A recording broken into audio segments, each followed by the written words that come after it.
FDI, ये शब्द आपने अक्सर सुना होगा, तो आइए समझते हैं उसे। जब कोई विदेशी कंपनी या व्यक्ति भारत की किसी कंपनी में सीधा पैसा लगाते हैं, यानी किसी कंपनी के शेयर खरीदते हैं, खुद का फैक्ट्री बनाते हैं, मशीनरी लाते हैं या कोई ब्रांच खोलते हैं, तो उसे एफडीआई कहा जाता है। उदाहरण के तौर पर अगर एप्पल कंपनी भारत में अपना फैक्ट्री लगाती है तो यह एफडीआई कहलाता है। उसी तरह से टेस्ला कंपनी अगर भारत में आएगी तो वो भी एफडीआई का एक उदाहरण होगा। अब सवाल आता है एफडीआई जरूरी क्यों है?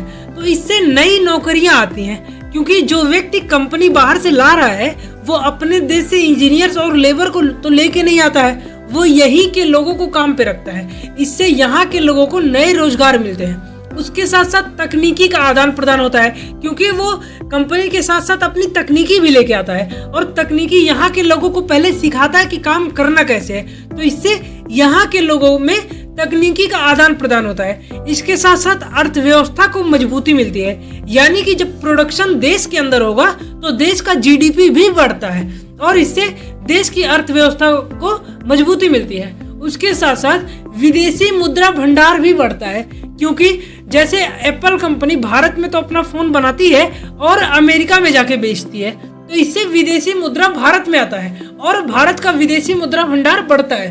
भारत में सबसे ज्यादा एफडीआई सिंगापुर और अमेरिका जैसे देशों से आते हैं।